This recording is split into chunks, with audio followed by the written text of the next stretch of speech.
Welcome back, y'all, to Good Game Reviews. Here I'm gonna do something a little different. In light of the Antonio Brown signing, I wanted to go ahead and make this video as far as my concerns for the New England Patriots. Now, let me go ahead and state first, I didn't want the Patriots to bring back Antonio Brown. There's some other receivers floating out there that I would like to pick up. That I would like to pick up more than Antonio Brown and dealing with that whole situation again, because that was just a dud, a fart. So I'm gonna go ahead, go over these four concerns. You know, if you agree, then cool. If you don't, whatever. But these are my top four concerns. This is in no particular order, just the way I have it listed out. So starting off, I have my concern at number one. I have wide receiver. Now we know we've had our problems with wide receivers. It just seems like no matter what we do, we can't find that number one guy. And if we're lucky to find something close to that, like maybe a Josh Gordon, we can't keep it because of, just different reasons. So here, this has been a concern for a while. And amongst a lot of fans, it just seems like Bill Belichick kind of shies away from playmaking wide receivers, like just dynamic wide receivers. It just seems like he does like either that or they just don't have the eye for it. You look at last year's draft where the first receiver to go off the board was Marquise Brown, Hollywood Brown. If you don't know the first name, maybe you know that, but pretty much he was the first one to go off. He went to the Ravens. And you have the Patriots at the number 32 pick because they had won the Super Bowl previously. So number 32 pick overall, have a chance to make a move with wide receiver. We pretty much knew that they were going to make, or at least the fans knew that they were going to make a pick at wide receiver. But have a chance to make a move. You have two guys who I feel, like instant playmakers, guys who could come in and instantly make an impact. You have A.J. Brown left, who was my personal favorite. And you have DK Metcalf, who, later on ends up going in the third round, which is just weird to me. But a guy who was pretty much pegged as a first round guy, only based on those draft numbers. I mean, not draft numbers, but the combine numbers.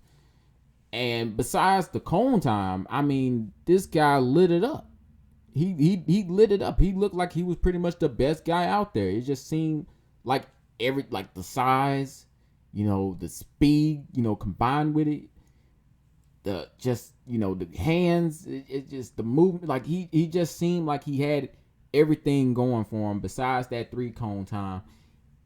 And if that's the only reason why he ended up sinking to the third round, I just think that's a really idiotic reason. Because everything else just worked. And then I wouldn't even really pay attention to the 3-cone time. I would just go and look at the tape. Screw some cones. I don't care about a cone. I want to see what he looks like on the field. But I digress. We look at the situation that went on in the draft. You have these two guys left. And the pick that Bill Belichick and Nick Casario decides to make is to go with N'Keal Harry out of Arizona State. And it just seemed like the wrong move. It just like, not saying that he doesn't offer anything, but you look at the people who are available, and it wasn't like some shot in the dark guys. AJ Brown and DK Metcalf were some guys who could instantly bring you success, who could become impact players. It just didn't make sense. So now we're sitting at this spot where we're looking at a hobbled Julian Edelman.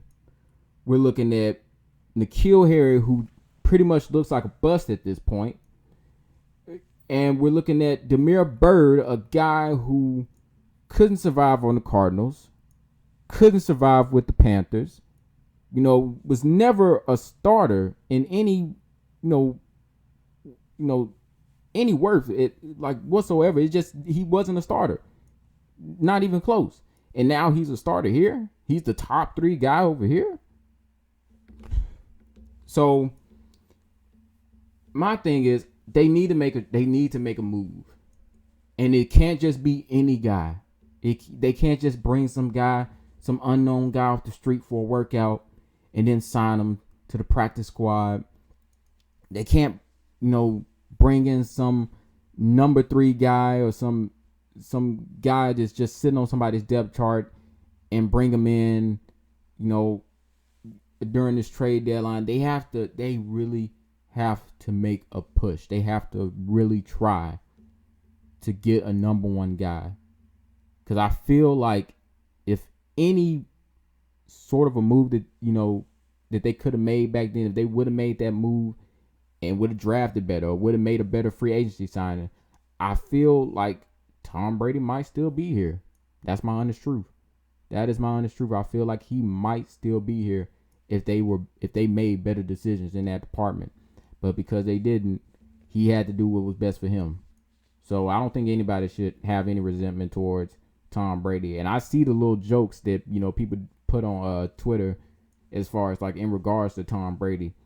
And, Tom Brady, like, no Patriots fan should be down talking Tom Brady, no matter what he looks like, no matter how good of a game he has or how bad of a game he has. I don't think anybody, no Patriots fan, no true Patriots fan should be talking down on Tom Brady. So, as far as that wide receiver position goes, he has to make a push for a top premier guy.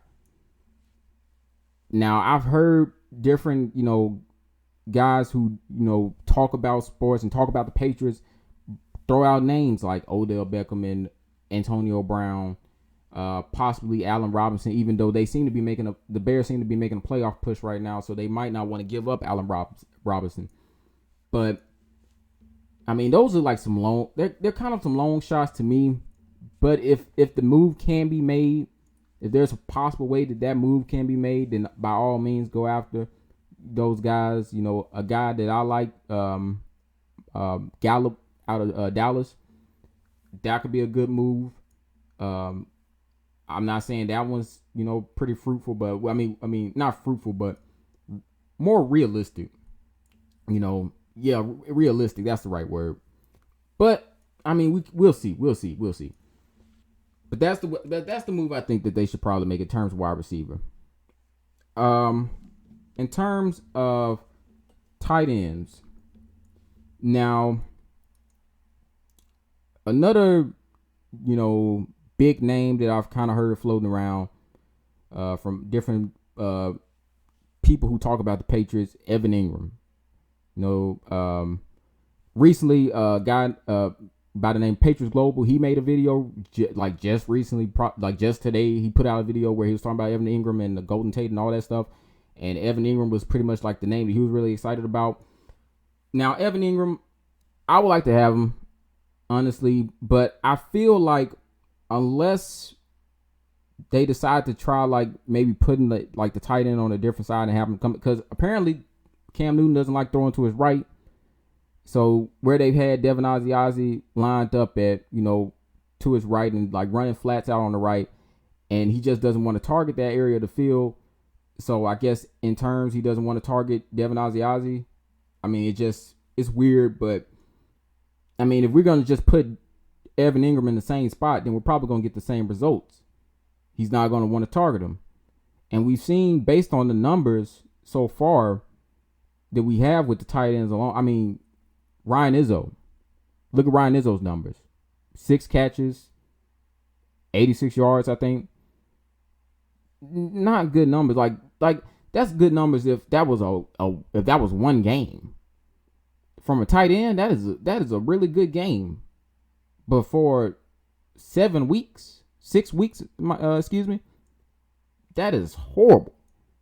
I think that's worse in the league right now. And these 2 guys that you draft, Devin Asiasi and Dalton Keene, you don't even want to try to get them involved in the game, especially Dalton Keene's case. He hasn't even gotten in a game. He hasn't even suited up. He's been a healthy scratch for the beginning of the season. They haven't once put him on the field. And the time that they put Devin Asiasi on the field, he doesn't get any targets. So you have a guy who's not getting targets, a guy that you picked up in the 3rd round who's not getting targets, another guy you picked up in the 3rd round who's not even getting in the game, and then you got a guy who's been there for about 2 years who isn't even, who's not getting any type of production really. Six receptions, 86 yards in 6 games, and you don't think anything's wrong with your tight end situation? You're still doing the same things, and it just seems like something's going on with Bill Belichick that I can't understand. I don't understand why he makes these certain moves. I know we like to praise Bill Belichick, and I trust me, I know most definitely how great of a coach Bill Belichick is, but we cannot sit here and act like he doesn't make any dumb moves. He doesn't make any dumb decisions that are just head scratching. And then we want to act all surprised that it didn't work out. Like, come on, let's be real. It was a dumb move from the start. We look back at the tight end situation from last year. He didn't try to fix that. Didn't try to draft for one. Didn't try to sign one in free agency. Didn't try to get one during the trade deadline. And we just went out there with Ryan Izzo and old Benjamin Watson, and nothing came of it. And then we go into the very next season where we think he actually tried, because he drafted 2 guys in the 3rd round.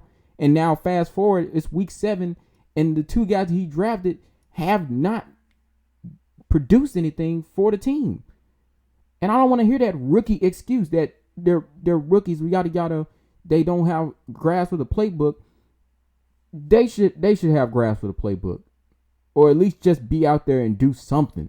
Because other people have rookies too. There's other teams who are going through the same thing that the Patriots are going through, and they're producing. There are other tight ends who are going through the same thing. They're getting catches. They're putting up numbers. They're scoring. There is no excuse. They have to do a better job. They have to stop pretending, and they need to suck it up and say, all right, we have to use these rookies. Screw all that nonsense that we did in the past. We got to make changes, because our team has changed from the days of where we were Super Bowl favorites, and we have to change along with that. We have to change our identity. We can't keep doing the same thing, because if you keep doing the same thing, eventually it's just going to fizzle out, and you're just going to be left in this loop of mediocrity. So you have to change. You have to change. When as time moves on, you got to change. That's my thing. So get these guys involved in the game. We can make a move. We can make all the moves at tight end that we want. But unless they change the game plan for the tight ends, unless they actually try to get the tight ends involved that they have, it ain't even no point. Evan Engram, it ain't even no point. So that's my thing on it. As far as the next thing I have, we have the defensive tackles. Now, with everything's going on, you got Byron Coward. He gets put on the COVID reserve list. If I'm not mistaken, I think he got taken off that list. I'm not sure. I have to go back and double check. But I thought the last thing I saw was him getting taken off that list. Also, you have Bo Allen, who has been pretty much, I don't know, maybe on an island somewhere for the past couple of weeks since training camp started, because we haven't even seen him. But now he's back in practice, and hopefully that's a good sign. Maybe that means he can get on the field, especially if Adam Butler isn't fully, ready to go, because we saw, he had that injury in the last game against the Broncos, and we were all concerned. And I mean, at the time it seemed a little more serious than it actually was, but if Adam Butler isn't able to just be at 100% and able to go on a lot of these plays, then perhaps we get Bo Allen out there, we get him in the line, so he can help us stop some of these runs, because we're definitely gonna need it. As far as everybody else, Lawrence Guy, he's pretty much the only guy kind of holding that down. He's pretty much the only guy holding that down. And he needs help on that line. He needs help. We can't keep putting Dedrick Wise in the middle of the line, thinking that that's going to change anything. We were to a point where we were putting guys like Dedrick Wise and Shalik Calhoun at times in the middle of the line. I'm thinking, come on now, we got to increase the depth at this defensive tackle position. A name I'm thinking of, It's a guy who was recently released from the Denver Broncos. I think his name's Tomlin Jensen or something like that. He was in the last game, but the Broncos, for some reason, I guess they decided to, release him after the game. I'm not sure, what the particular reason was, but I mean they just decided to get rid of him. So maybe that's a move we can make. Timmy Jenigan, that's right. Excuse me, Timmy Jenigan, that was the name. So maybe that's a guy that we can probably pick up. I don't know, but we have to increase the depth at this defensive tackle position. As far as my last concern on the list, and I'm going to try to keep this short, is kicker. So that's pretty much, what I have right there. As far as kicker goes, Nick Folk, Bill Belichick might feel like he's the guy. He's not the guy. I know recently he hasn't screwed up, but that's pretty much because he hasn't really had a chance to screw up a lot. We haven't really been moving the ball that well, so he hasn't really had a chance to screw up. But we seen him screw up when he had his chances. We seen him do good, but we seen him screw up a lot. And even before he got on the team, we seen him screw up. So obviously the Justin Roy roster, that was a dud. I feel like they should have got Blankenship, but they didn't. They got Justin Roy's roster because he's experienced it kicking outside in weather. Okay, he still sucks. Nick Folk, terrible. Always been terrible. I never knew why they would even consider bringing him back in. I mean, if you were that desperate, you could have got some other guys out there who were available. But Nick Folk would have been my last guy that I pick up. So that's pretty much the situation that they got going there. They have to make a change at that position. They just have to. He cannot be the guy moving forward in the future. Can't do it. After this season, Nick Folk has to go. If I could, if I could add a bonus, I do have a bonus on this list, and if I could add kind of just an honorable mention, or in this case a dishonorable mention, I would go ahead and add linebacker. Now, we've obviously made some good moves at linebacker in terms of the draft. Getting Josh Uche, getting Anthony Jenkins. We made some decent moves, and then the guys that we still do have, like Dante Hightower. We don't know his future. Maybe he decides to come back, next season, but we don't really know right now. But in terms of linebacker, we kind of seem to be all right, and Juwan Bentley, he seemed to kind of like get in his game mode, at least in that Broncos game. He looked a lot more productive in that game. Shalik Calhoun, he's serviceable. So like guys are they're doing their thing. Copeland, he's just kind of like that depth chart kind of piece, but he's serviceable, I guess, whatever. But it seems like they kind of have a few things figured out, but I would still like them to make some moves there. But as far as like right now, it just seems to be all right. It just seems to be working, but I still think they can make some moves there. I still think they could probably make some free agency signings in terms of that position, or if they want to wait until the draft, then that would be something that I would attack, But in terms of that, it just seems like they just got to get it figured out right there, because it seems like they have the guys. They went out and got the guys in the draft. They got the pieces, so they just have to work them more into the game. So that seems to be pretty much it. Look, I know we're not used to being in this position. We're not used to looking at our team and thinking, wow, this is a really bad team. Like, honestly, like, not people who just overreacted after a certain game, but just honestly looking at the team and like thinking, this might be a really bad team, or this might be just a mediocre team. We're looking like those guys that we used to make fun of back in the day. But I mean, we just have. I mean, we just got to keep moving. That's pretty much it. You know, we just got to keep moving, and hopefully, you know, Bill Belichick and all of them can make the right decision and make the right acquisitions. But that's pretty much it. If this team wants to have any success, they're going to have to make those moves.